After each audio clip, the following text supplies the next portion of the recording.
bienvenue pour ce webinaire qui est consacré à la maîtrise de stage des universités avec un focus particulier sur la quatrième année, une grande nouveauté qui est apparue dans le cursus de médecine générale.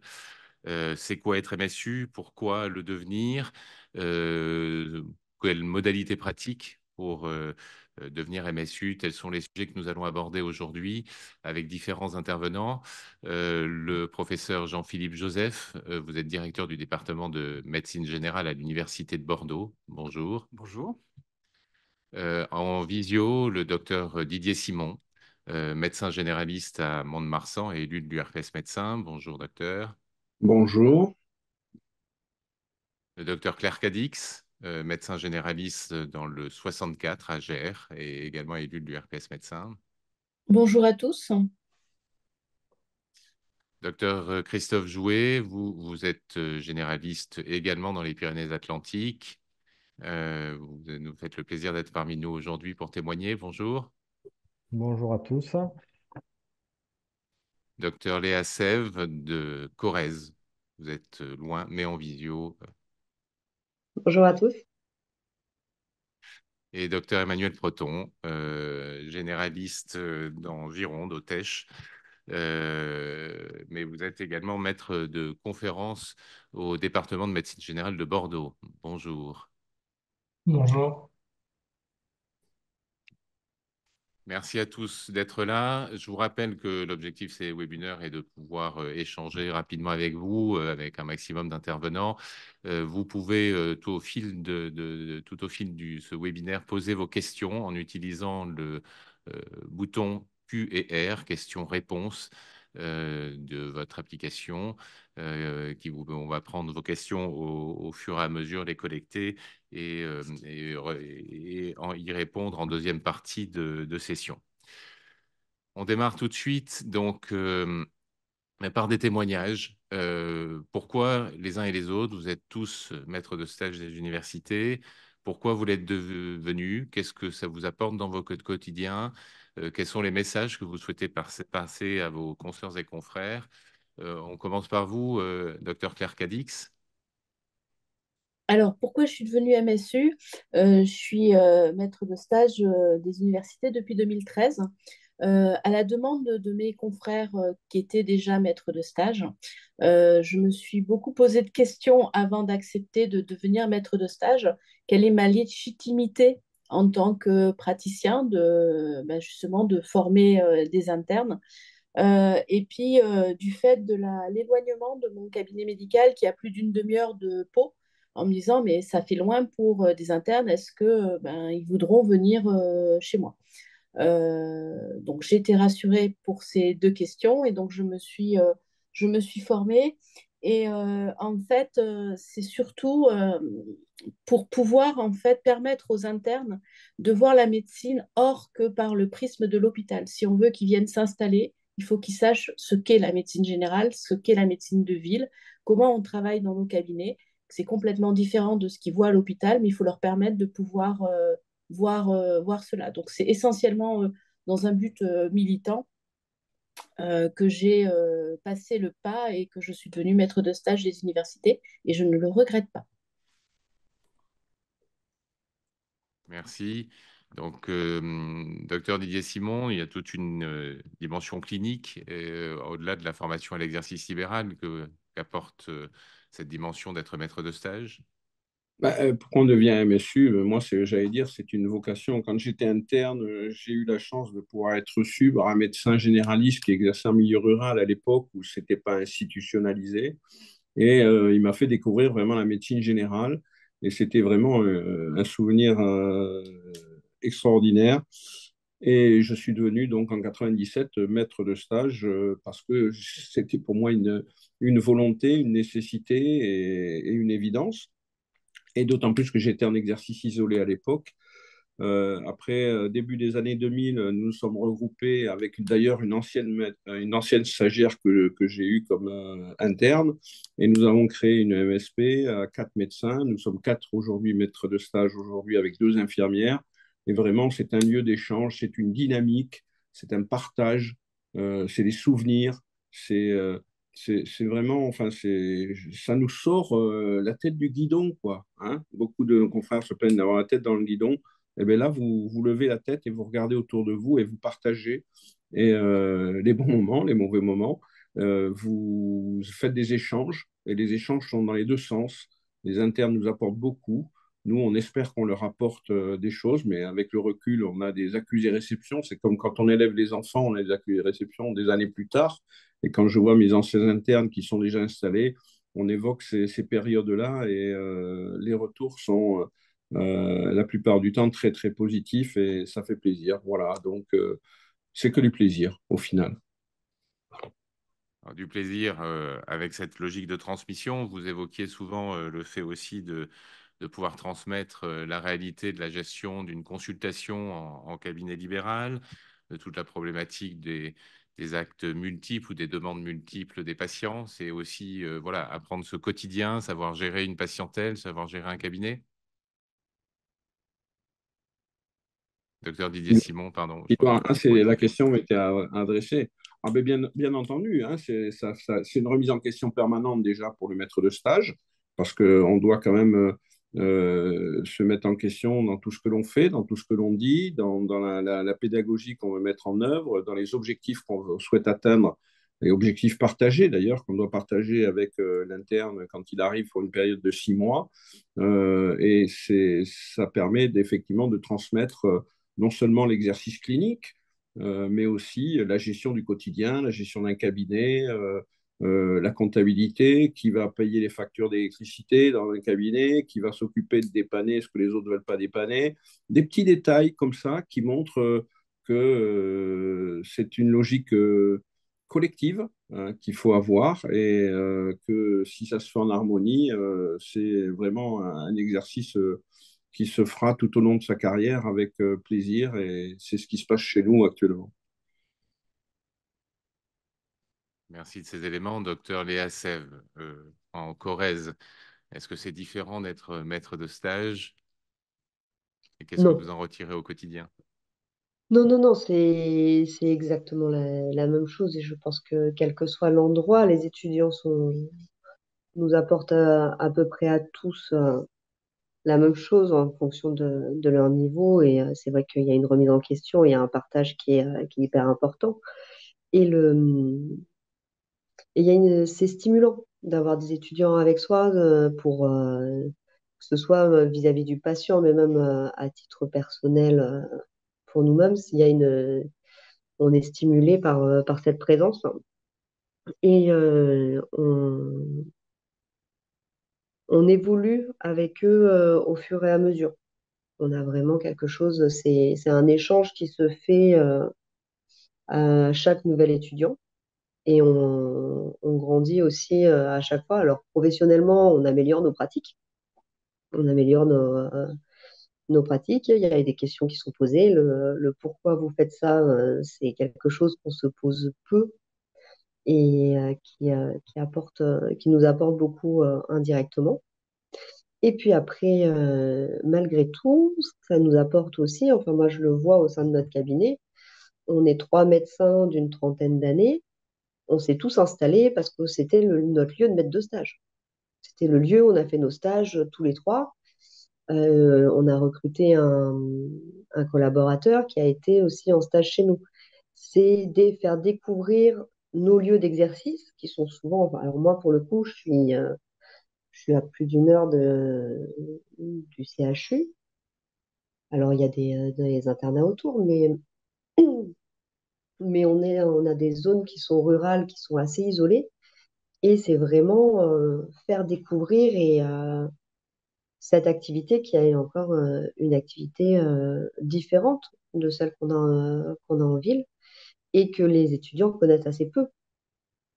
Et c'est vrai que ce partage-là, que ce soit de nos territoires ou de nos pratiques, c'est quelque chose de très enrichissant. Christophe Jouet, je crois que vous êtes maître de stage depuis longtemps également, dans une logique ou de partage. Hein, on en parlera tout à l'heure aussi du pilotage, de l'encadrement des maîtres de stage avec d'autres médecins des Pyrénées-Atlantiques. Vous partagez les témoignages de vos consoeurs et confrères? Oui, tout à fait, hein, cette notion d'accompagnement, de partage des internes. Alors moi, je suis maître de stage depuis 2003 et également maître de conférences associé au département de médecine générale. Donc, ouais, j'ai pas mal évolué au niveau de l'enseignement. Et après, de ce qu'on peut retirer aussi de la présence d'un interne au cabinet, c'est qu'il nous apporte des connaissances quand même toutes fraîches, hein, parce qu'ils sortent souvent du deuxième cycle. Et pour les, les plus anciens, ils sont sortis du deuxième cycle 3 ans avant, donc ils ont les toutes dernières connaissances facultaires. Donc ça, c'est l'apport qu'on peut avoir quand même au quotidien. Ensuite, ils nous sortent en effet, et je confirme, un petit peu de notre routine. Ils nous empêchent d'être routiniers dans nos décisions, parce qu'on a toujours la question, et pourquoi vous faites ça? Donc, quand on s'apprête à prendre une décision, avant de la prendre, on la mûrit, sachant qu'on risque d'avoir la question qui tombe dessus, et ça permet d'être réflexif sur sa pratique et d'argumenter un petit peu sur les modalités de la prise de décision, ce que c'est qu'une habitude de prescription, qu'elle soit bonne ou mauvaise, et puis finalement, si elle est mauvaise, d'essayer de rectifier le tir, hein. Donc, on est vraiment dans un cercle vertueux et de progression. Et enfin, au travers des échanges qu'on peut avoir avec nos internes, hein, dans des situations d'incertitude diagnostique, quand on a des doutes sur une décision, quand on a des décisions éthiques à prendre, eh bien, on a quelqu'un avec qui on peut en discuter, qu'on connaît bien parce qu'on l'a souvent et fréquemment à côté de nous, il connaît bien le patient et on peut avoir des débats très, très enrichissants et puis de prendre finalement une décision collégiale et puis en rediscuter un petit peu comme on peut en faire aussi avec nos confrères du cabinet. Donc, c'est un accompagnement très enrichissant. Donc, un véritable retour sur sa propre pratique, finalement, vous l'évoquez, vous êtes nombreux à l'évoquer. C'est la transmission également de tout ce que ça nécessite au quotidien dans la gestion d'un cabinet. Docteur Didier Simon, je crois que vous vouliez également insister sur la qualité de la traçabilité des données patients, du dossier médical, un élément assez essentiel aujourd'hui dans un contexte où le patient peut être pris aussi par d'autres interlocuteurs et notamment voilà, assurer un bon suivi.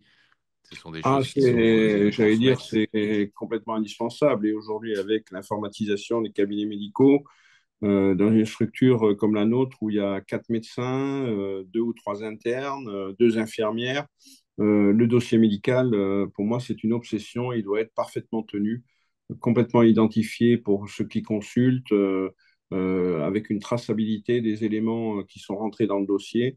Et c'est une sécurité pour les internes en plus, hein. C'est une sécurité pour les internes, c'est une sécurité pour les infirmières, ça les met en confiance par rapport aux délégations de tâches qu'on peut leur donner. Pour les internes, eh bien, c'est avoir une rigueur dans le travail, hein, leur donner cette rigueur-là et puis leur donner, eux, la sécurité par rapport aux antécédents, aux effets secondaires, à la dernière biologie, le dernier prescription médicamenteuse, interaction, etc. Donc ça, c'est mon côté obsessionnel d'enseignant. Le dossier médical est pour moi une condition sine qua non pour un travail collectif et en termes de pédagogie pour le futur, pour nos internes. Merci de ces précisions. Donc, on le voit, on s'inscrit complètement dans la logique de compagnonnage hein, qui fait partie de l'esprit médical et de l'enseignement.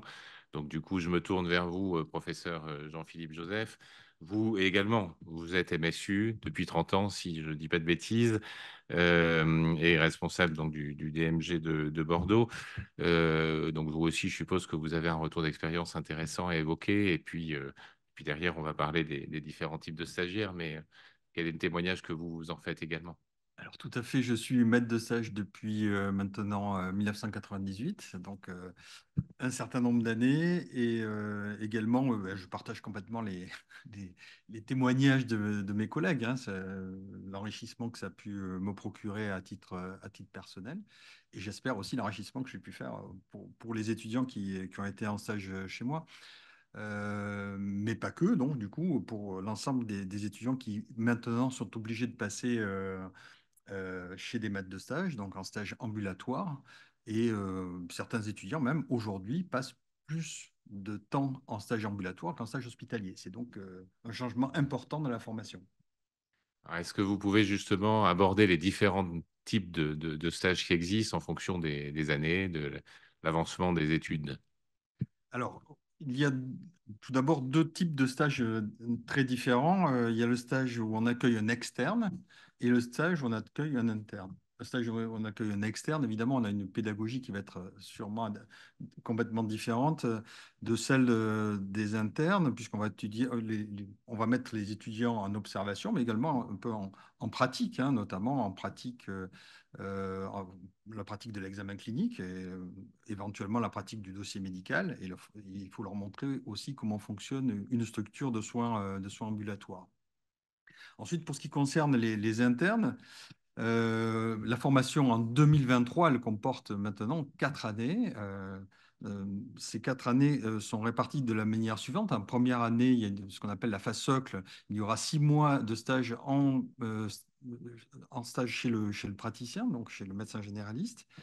Il y aura également un stage d'urgence. Là, lorsque l'interne se retrouve en stage chez le praticien, ben, il va y avoir une première phase d'observation, puis de mise en situation sous la supervision directe, donc la présence directe du maître de stage à proximité de l'interne. Et lorsque l'interne a acquis une certaine autonomie, ce qui peut être très variable sur les internes, hein, puisque le but, c'est quand même de s'adapter à chaque étudiant. À ce moment-là, on pourra laisser l'interne en fin de stage en autonomie supervisée, c'est-à-dire qu'après la consultation ou après quelques consultations, eh bien, il aura à débriefer avec son maître de stage. Ensuite, le DES comprend donc 2 années en phase d'approfondissement. Au cours de la deuxième année, un stage de médecine adulte et un stage couplé gynécologie-pédiatrie. Alors, le stage couplé gynécologie-pédiatrie peut se faire en stage chez le praticien, un stage ambulatoire. Alors, parfois, il est associé avec des sages-femmes, parfois, il est associé avec d'autres spécialistes de ville, comme des gynécologues ou des pédiatres. Et donc, le médecin généraliste peut, selon les mêmes modalités que précédemment, participer à l'encadrement d'internes. En troisième année, donc, il y a 2 semestres également, donc un stage dit libre, mais en fait qui est orienté sur des projets professionnels des étudiants et qui est plutôt tourné sur la gériatrie, la pédiatrie ou la psychiatrie aujourd'hui. Et puis le stage dit ça se passe, stage en autonomie supervisée en ambulatoire, ça se passe qui va être encadré là aussi par un ou deux, voire parfois 3 maîtres de stage, et dans lequel l'étudiant va passer d'un stage de supervision directe au tout début du stage, très rapidement vers un stage d'autonomie où il va assurer un certain nombre de consultations avec un rythme bien sûr plus lent que le praticien chevronné, donc en 20, 25, 30 minutes. Il faut s'adapter bien sûr là aussi à chaque étudiant, et donc pour acquérir progressivement l'autonomie totale. Et enfin, la dernière année, l'année de phase de consolidation, qui est donc depuis 2023 la nouveauté, pendant laquelle les internes de médecine générale sont appelés docteurs juniors et auront à faire 2 semestres en stage ambulatoire chez un praticien, alors un ou plusieurs praticiens, euh, avec là une autonomie dès le départ, mais une autonomie quand même sous supervision soit du maître de stage, et s'il n'y a pas de maître de stage, en tout cas d'un maître de stage et d'un enseignant chevronné. Alors, on va faire un zoom justement sur cette quatrième année. C'est une grande nouveauté qui a pu faire quelques débats. Donc voilà, vous l'avez évoqué, l'étudiant a une année complémentaire où il continue une formation théorique, mais avec ses 2 stages qu'il va devoir réaliser de 6 mois, c'est ça? Tout à fait. Et où il va pouvoir venir donc être en plus grande autonomie, c'est ce qu'on appelle pour l'instant le docteur junior. Les termes ne sont pas encore arrêtés, officialisés, peut-être que ça évoluera, mais bon, l'idée est là. Donc là, on est vraiment dans une forte autonomie, c'est-à-dire il est en capacité de prendre des consultations, mais en gardant un encadrement, bien sûr, important. Voilà, tout à fait. Donc l'idée en fait, c'est de proposer au cours de cette quatrième année un ça se passe bis, mais avec davantage d'autonomie pour l'étudiant, avec une participation aussi à la permanence des soins, ce qui est une nouveauté, hein, puisque jusqu'à présent, les internes n'ont pas le droit de participer à la permanence de soins en ambulatoire. Effectivement, ils auront besoin quand même d'avoir un praticien chevronné avec qui ils pourront échanger, soit en cas de besoin, en cas d'urgence, ce qui est une situation assez rare, mais qui peut arriver, mais également sur le plan pédagogique à la fin de chaque journée de consultation pour continuer à progresser. Et ces internes, ces docteurs juniors, appelons-les comme ça pour l'instant, hein, on verra si ce vocable se modifie, ces docteurs juniors auront également à participer aux enseignements prodigués par le département de médecine générale, mais aussi à des réunions sur le territoire, puisque le but, quand même, c'est de permettre à ces jeunes médecins d'abord de choisir un territoire sur lequel ils veulent travailler, peut-être qu'ils veulent s'installer également, et de comprendre vraiment comment ça se passe, non seulement dans le cabinet de médecine générale ou la maison de santé, mais également dans un environnement plus large, par exemple les CPTS, par exemple les institutions, etc. Donc, ils auront le loisir de pouvoir prendre part à tous ces rapports avec les professionnels et les institutions du territoire concerné par le stage. Alors, l'État a voulu créer cette année supplémentaire aussi pour favoriser une installation, notamment dans des zones où la démographie médicale de médecine générale baisse. Y a-t-il des contraintes, des conditions spécifiques là-dessus pour les étudiants? Alors, la contrainte spécifique, c'est que les étudiants puissent avoir recours à un praticien senior.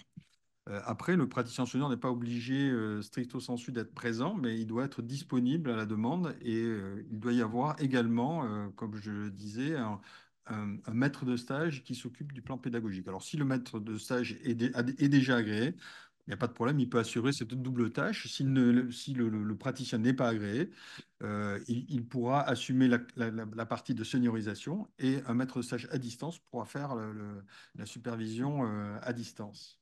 Voilà. Mais du coup, les étudiants doivent chercher plutôt des terrains de stage dans des zones où on manque de médecins. Alors, Est-ce qu'il y a une contrainte sur certains territoires qui est privilégiée aujourd'hui? l'idée sous-tendue, c'est quand même d'amener aussi des jeunes sur des territoires sur lesquels spontanément ils ne seraient pas venus. Donc, éventuellement dans des zones de désert médical. Mais quand on entend parler de désert médical, il faut obligatoirement qu'il y ait des médecins sur place. On ne peut pas envoyer un étudiant spontanément dans un endroit où il n'y a personne à côté de lui pour l'encadrer. Ça, c'est la condition sine qua non qui est acceptée par tous les enseignants. Mais c'est vrai que ça va permettre à peut-être des médecins qui sont un peu isolés sur un territoire, qui ne peuvent pas avoir d'étudiants internes jusqu'à présent parce qu'ils ont une activité trop importante, de pouvoir partager cette activité avec un jeune professionnel, de la partager, donc du coup, d'avoir un peu plus de temps pour eux et de pouvoir passer ce temps à la formation et également peut-être à leur propre formation pédagogique et de devenir secondairement maître de stage. Et donc, du coup, d'avoir un cercle vertueux en ayant moins de travail, en permettant de faire en sorte que leur cabinet soit plus attractif pour d'autres médecins. Et donc, on peut espérer que dans les territoires reculés, on puisse avoir de nouveau des jeunes médecins qui viennent s'installer. Merci. Et justement, de ce côté-là, docteur Léa Sève, est-ce que en Corrèze, alors ce n'est pas le seul territoire où on manque de médecins, mais c'est pour vous une opportunité, cette quatrième année qui vient se compléter dans le cursus? Bah, après, moi, dans mon cabinet, on est quatre médecins généralistes, on est trois à prendre des stagiaires, donc on a déjà mis en place des dispositions pour pouvoir accueillir des gens, et c'est vrai que tous les trois recevons des SASPAS, donc des étudiants qui sont déjà en autonomie et qui reçoivent des patients tout seuls. Donc ça, à titre sur notre cabinet nous-mêmes, la quatrième année est intéressante, hein, mais c'est pas, ça sera une aide, ça ne suffira pas pour remplacer les médecins qui partent à la retraite et qui ont des grosses activités. Et surtout, enfin, nous, les médecins qui s'en vont, ils sont pas dans notre village, ils vont être dans les villages alentours, ils vont être dans les 15-20 kilomètres qui sont autour et qui, eux, reçoivent pas d'étudiants de base. Donc, je suis pas sûre enfin, comme expliquait le professeur, on a besoin d'avoir un médecin sur place pour pouvoir accueillir un docteur junior. Donc, il faudra, c'est plus, il faudra trouver de la place chez nous pour pouvoir avoir des bureaux supplémentaires. C'est plus ça, la question qui se pose.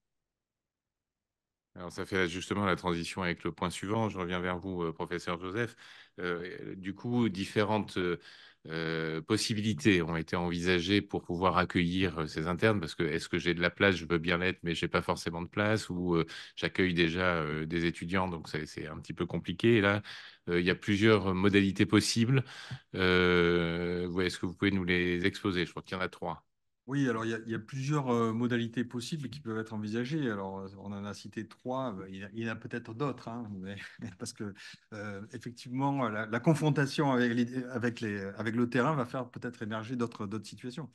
La première possibilité, c'est que le maître de stage a un cabinet de consultation disponible. Donc là, c'est la situation la plus simple. Et s'il a un cabinet disponible, il pourra donc accueillir un médecin généraliste. Alors, j'ouvre là une petite parenthèse, c'est que il n'est pas dit que l'étudiant, enfin en tout cas le docteur junior, sera accueilli simplement par un seul médecin. Il sera possible qu'il soit accueilli par plusieurs médecins. Et en tout cas, idéalement deux, parce qu'après ça deviendrait extrêmement compliqué, mais c'est pour dire que l'organisation peut être un petit peu partagée.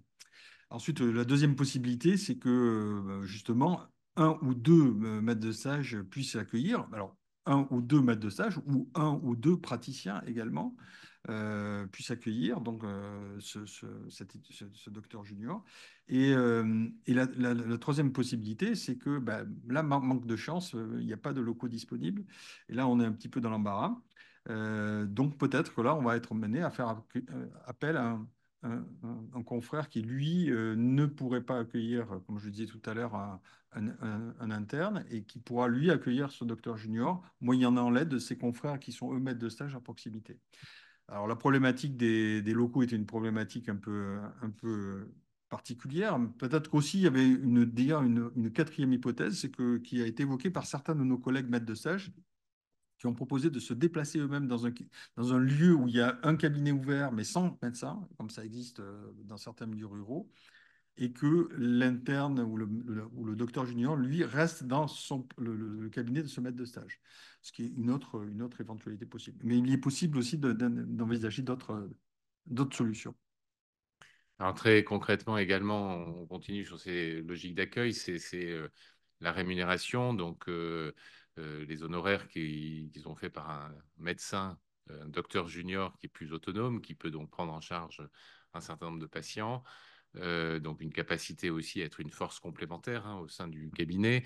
Donc, en tant que maître de stage des universités, on reçoit un abondement, une rémunération de la part de l'université, mais le stagiaire, le docteur junior, a la possibilité de codifier, de tarifer des actes. Il le fait au nom, en fait, du médecin accueillant. Si jamais il y a cette répartition entre encadrant et accueillant, si c'est le même, pas de sujet, mais voilà, c'est le médecin accueillant qui va Ouais. allouer sa carte comme un remplaçant finalement pour pouvoir tarifer. Alors ça, c'est une vaste question qui fait l'objet encore de discussions dans la mesure où tous les textes sur cette quatrième année ne sont pas encore sortis, parus, tous les décrets. A priori, ce qui a été retenu dans les discussions avec les représentants des internes et des enseignants et le ministère, c'est que ces docteurs juniors seraient payés de façon mixte, d'une part par un salaire, comme leurs autres collègues des autres spécialités, également un intéressement aux actes qu'ils feront sur place, dont le volume est sujet encore à discussion. Donc, ils auront cette double rémunération. Donc, ils travailleront au nom du maître de stage. Et il y aura donc une reversion du maître de stage ou du médecin sur place de ses honoraires au docteur junior. Ce maître de stage ou ce médecin percevra lui-même une rémunération s'il il fait un encadrement pédagogique. Une indemnisation, comme c'est le cas pour les internes ou les externes. Alors, il y a des questions qui arrivent qui concernent ce qu'on est en train d'aborder. Je vous rappelle que vous pouvez, tout au fil de l'eau, poser vos questions en utilisant le bouton Q et R sur votre application. Mais là, déjà, quelques questions qui sont arrivées. Est-ce que finalement, le docteur junior peut remplacer un docteur senior?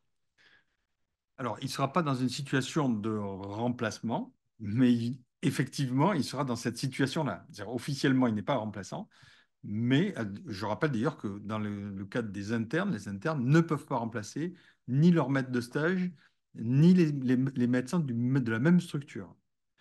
Dans le cas du docteur junior, de fait, il va faire la même chose que donc il ne sera pas officiellement remplaçant, mais de fait, il va occuper une place de collaborateur à l'intérieur de la structure. C'est ça, c'est un autre médecin du cabinet en tant que Exactement. collaborateur avec cette Exactement. logique de Oui. tarification d'honoraires et de rétrocession qui sont prévues pour le rémunérer. On va parler d'une question qui concerne la mise en place, on en parle un peu plus tard, mais deux questions qui concernent en fait docteur junior et docteur thésé remplaçant. Je vous les livre les deux en même temps parce qu'elles se rejoignent. Le docteur junior est-il le concurrent du docteur thésé remplaçant? Et autre question donc, qui rejoint le sujet, que vont devenir les médecins thésés remplaçants actuels? Ont-ils intérêt à s'installer avant que les docteurs juniors arrivent? Donc là, je pense que docteur Simon et docteur Cadix interviendront également. Je tiens juste à donner un chiffre. Aujourd'hui, en Nouvelle-Aquitaine, 18% des médecins généralistes installés à l'ordre ne sont pas installés, sont dans une situation de remplaçant. Donc, c'est quand même pas négligeable. Et effectivement, ce genre de questions peut se poser. Oui, alors la réponse, c'est que je ne pense pas qu'il y ait de concurrence dans la mesure où, d'abord, il y a un certain nombre de territoires où il n'y a plus de médecins. Donc, du coup, je ne pense pas qu'ils viennent en concurrence sur ces territoires-là. Alors, peut-être sur d'autres territoires, ben, effectivement, il y aura peut-être moins de possibilités de remplacement. Mais il faut savoir aussi que ben, la plupart des médecins des jeunes médecins qui sont non installés bah, sont amenés à s'installer après sur le territoire. Ce nombre va s'étioler au fil du temps. Et donc, très rapidement, on va se retrouver dans une situation relativement saine et qui va être exactement la même que l'on rencontre aujourd'hui. Sauf que bah, les territoires en situation de tension le seront un peu moins. Donc, je pense que ça aura un effet vertueux. Docteur Cadix, docteur Simon, sur ces questions médecin remplaçant, docteur junior, est-ce que vous souhaitez intervenir? Oui, non, je pense effectivement qu'il n'y a pas il y a pas franchement de concurrence entre les docteurs juniors et les médecins remplaçants, puisque le médecin junior est là en plus sur une patientèle et que le médecin installé, il prendra quand même ses vacances, il prendra quand même ses congés, qu'actuellement, on manque cruellement de remplaçants. Donc, enfin, je pense pas qu'il y ait d'inquiétude pour les remplaçants actuels. Même vision des choses, hein. Moi, je parlais de complémentarité, hein. C'est une notion de complémentarité. Les médecins juniors, c'est une marche après la fin des études supplémentaires pour obtenir de l'expérience, de la sécurisation, de la confiance. Et le médecin remplaçant, ben, lui, il est déjà, on va dire, un professionnel par définition. Et lui, ça lui permet aussi d'être en offre complémentaire et tout le monde sera gagnant, à mon avis. Très bien. Je vous propose de reprendre avec une petite vidéo qui a été réalisée par des jeunes médecins pour faire la promotion justement de la maîtrise de stage universitaire. Alors écoute, ta prochaine patiente, tu verras, c'est pas compliqué. Syndrome anxio-dépressif, suivi par un psy. Elle est stable, mais peu expressive. Elle n'a jamais voulu se confier jusque-là. Cadeau. Je n'avais jamais osé en parler au docteur avant. Ah bon? Et est-ce que ça va mieux maintenant? Oui, merci. Vous croyez qu'il faudrait que je lui en parle au docteur? C'est plutôt conseillé dans ce type de situation. Mais je peux lui en parler si ça vous arrange. Oui, si vous voulez, je veux bien. Et dire que ça fait des mois et des mois que je la suis, et elle se confie au premier venu? Eh oui, c'est le talent. Non mais...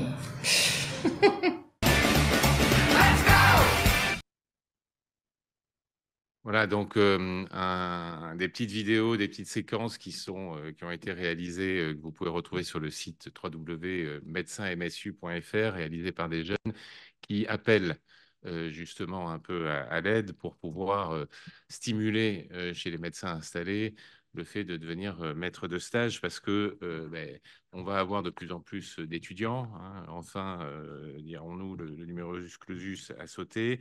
Alors, paradoxalement, en cette année, à l'automne, on va avoir une réduction de 10% du nombre d'internes. Parce que bon, il y a un effet effectivement de creux de vague.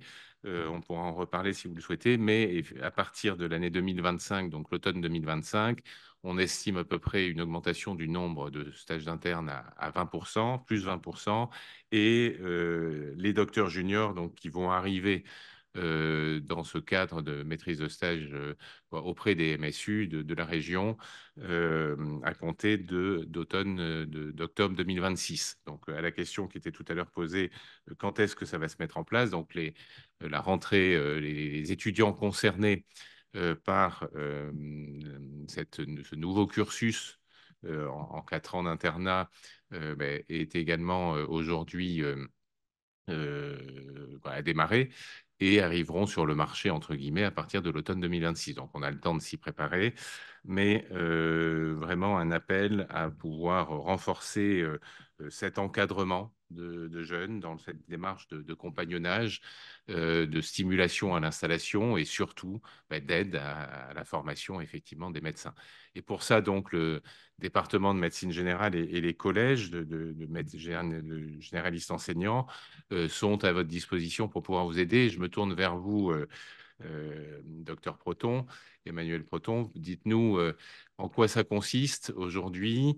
J'avais d'ailleurs une question qui était arrivée. Pouvez-vous nous dire ce qu'est le collège généraliste enseignant d'Aquitaine? Mais il y en a un dans chacune des 3 subdivisions universitaires de la région, donc Limoges et Poitiers également. Et quelle est leur action justement auprès des maîtres de stage universitaires? Oui, tout à fait. Donc moi, je suis le président du CGEA, qui est le Collège des généralistes enseignants d'Aquitaine. En fait, il y a 3 collèges sur la région Nouvelle-Aquitaine. Il y a aussi le collège Périgord-Limousin des généralistes enseignants, dont fait partie Léa Sèvres, qui est présente ici aussi. Ainsi que le collège des généralistes et maîtres de stage du Poitou-Charentes, le COGEMS. Quel est le rôle de ces collèges?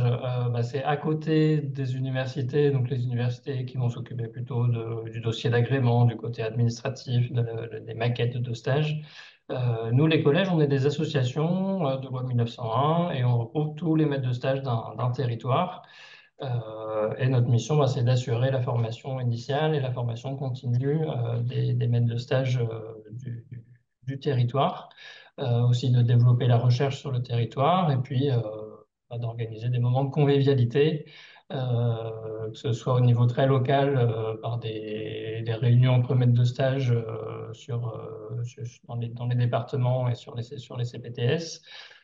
Mais aussi au niveau régional, on a organisé le congrès national du CNGE il y a 2 ans après le Covid. Et puis, on fait des soirées conviviales en marge du congrès du CNGE tous les ans, depuis 2 ans maintenant. Donc voilà un petit peu les missions des collèges. Et donc concrètement, une question qui est apparue à l'instar du docteur Cadix qui a dit qu'elle avait été formée pour être maître de stage. Pouvez-vous parler de la formation nécessaire pour devenir justement maître de stage globalement et maître de stage de 4e année? Donc merci pour la question, elle nous fait justement la transition. Comment ça se passe? Quel est le cursus? On voit là les dates qui s'affichent à l'écran pour ceux qui concrètement souhaiteraient s'inscrire. Je vous laisse la parole pour nous exposer tout ça. Oui, tout à fait. Donc, il y a plusieurs niveaux de formation selon les stagiaires qu'on veut accueillir. Donc, la formation pour le 2e cycle, donc c'est pour accueillir des externes. On n'en a pas beaucoup parlé lors de ce webinaire, mais accueillir des externes, c'est sympa aussi. Donc, c'est des étudiants qui sont entre la 4e et la 6e année de médecine et qui vont être plutôt dans un rôle d'observation, mais aussi ils vont participer à l'examen clinique. Et donc, cette formation sur 2 jours, ça permet de comprendre un petit peu le cursus des études médicales aujourd'hui, parce que ça a un petit peu changé depuis qu'on est thésé. Notamment, comment est-ce que le stage il peut être un plus pour les étudiants quand ils vont faire leurs échos, leurs examens, leurs épreuves d'examen clinique structurées, et comment répondre à leurs objectifs des items de l'internat.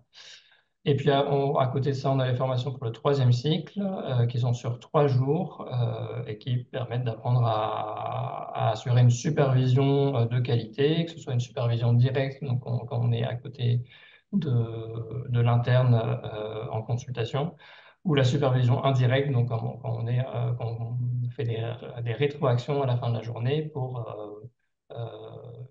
que les étudiants ils aient vraiment des objectifs pédagogiques et qu'on puisse leur apporter tout ça. Pour s'y inscrire, donc là j'ai mis les dates qui sont dans la région. Je ne sais pas si Léa a d'autres dates à proposer pour le Limousin, mais on arrive bientôt en fin d'année, donc je sais En pas. fin d'année. C'est ça, les dates sont terminées pour cette année sur Limousin. En Donc, tout cas, il y en aura en 2025. Il y en aura en 2025, oui, comme chaque année. Et les inscriptions sont centralisées sur le site cnge-formation.fr. Ouais, une formation qui est consacrée plutôt aux méthodes de supervision, de management, finalement d'encadrement, hein. C'est ça qui est principalement donné. Avec différentes dates. De toute façon, vous aurez sur le support que l'on vous enverra en tant que participant, hein, tous les liens et les différentes dates, et avec donc surtout les liens vers les sites des différents collèges pour retrouver tous ces éléments, bien évidemment. Donc, pour conclure, on voit effectivement tous les apports que peuvent avoir le fait de devenir maître de stage des universitaires, mais quelques questions qui arrivent. Est-ce que être MSU ne génère pas une surcharge de travail? Comment vous gérez finalement vos consultations, l'encadrement qui va avec? Est-ce que tout ça est simple à orchestrer? Un peu d'inquiétude sur le quotidien. Qui souhaite répondre sur ce point, Qui se Dr lance? Simon? Je me lance. En fait, c'est une adaptation. Il faut être adaptable, hein, quand même, hein. Bon, c'est pas la croix et la bannière, mais il faut être adaptable. Ça dépend du niveau de stage que l'on a. Ça dépend aussi des capacités d'autonomie ou pas. Ça dépend aussi des contraintes des extérieures de l'interne, éventuellement des cours qu'il a, etc. Donc, comme nous, on a un agenda partagé, tout est et qu'on est en binôme sur la maîtrise de stage dans le cabinet, on a un agenda partagé, donc on se répartit en concertation avec l'interne et on essaye de planifier ça sur tout le stage avec les congés de l'interne, les congés du médecin. Donc, c'est un peu de travail au départ, mais ça fait partie, j'allais dire, de la routine et qui ne pose pas de problème particulier. Merci de ces précisions. 2 autres questions que j'enchaîne. La première, parce que la réponse me semble simple. Le docteur junior pourrait-il exercer dans un cabinet indépendant, hors CPTS, hors MSP? C'est-à-dire il n'y a pas de contrainte de ce côté-là. Un simple cabinet libéral, oui, bien évidemment. On n'a pas précisé, vous voulez peut-être intervenir, professeur Joseph, mais on n'est pas dans une contrainte réglementaire. Il ne faut pas adhérer à une CPTS ou être dans une MSP labellisée pour accueillir des... Absolument.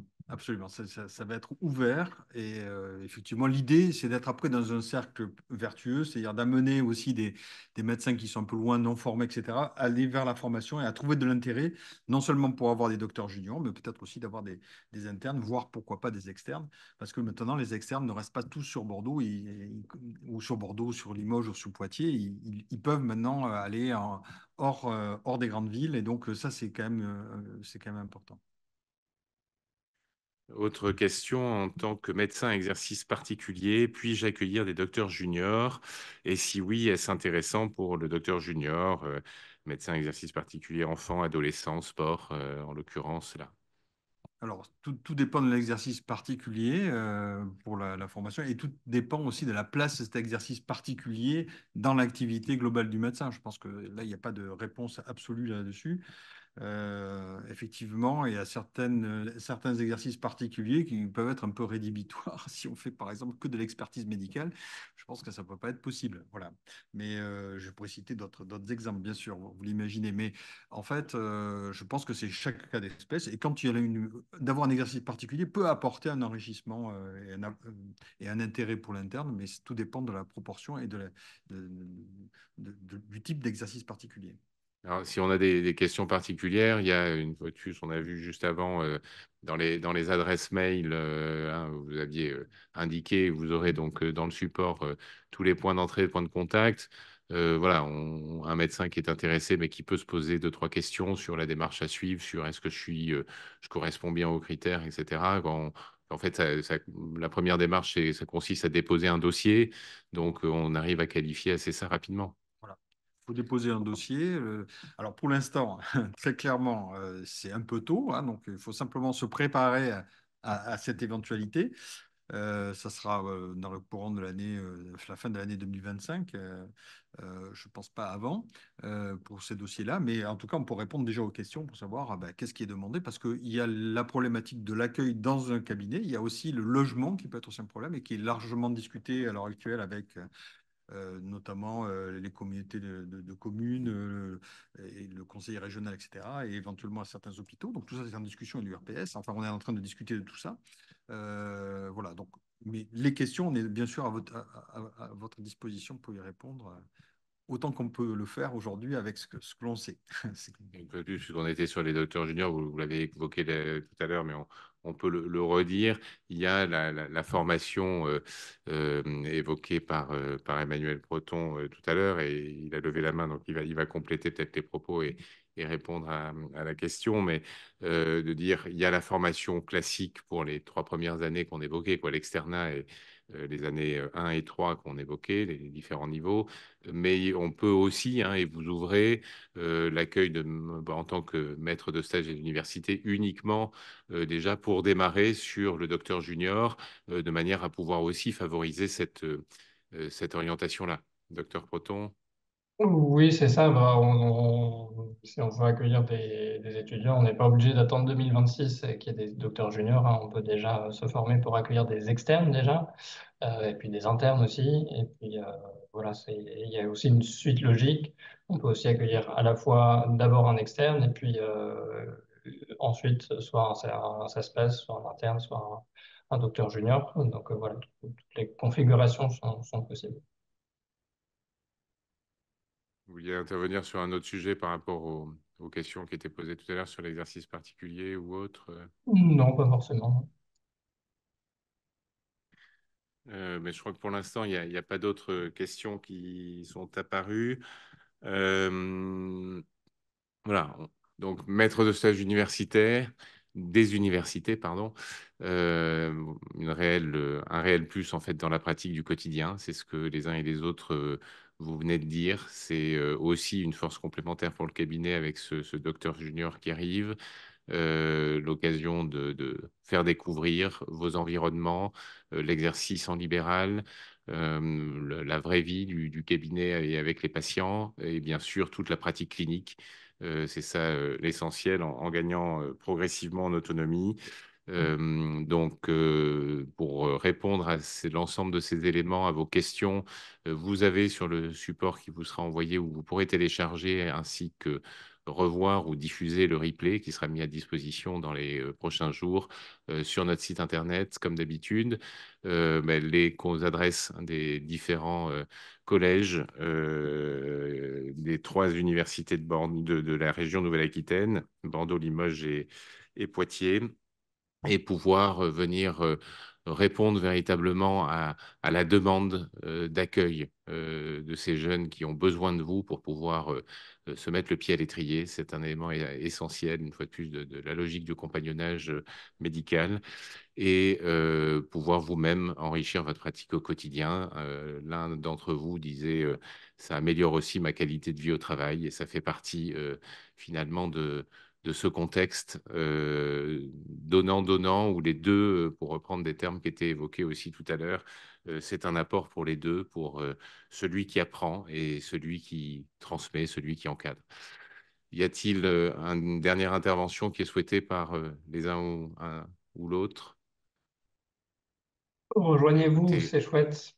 Rejoignez-nous, c'est chouette. merci, docteur Froton. On va conclure là-dessus. Très bonne fin de journée à vous. N'hésitez pas à rediffuser une fois de plus le lien vers le replay pour faire connaître ces témoignages et ces modalités très concrètes pour savoir accueillir et devenir maître de stage des universités dans les prochains mois, les prochaines années. On compte sur vous. À très bientôt.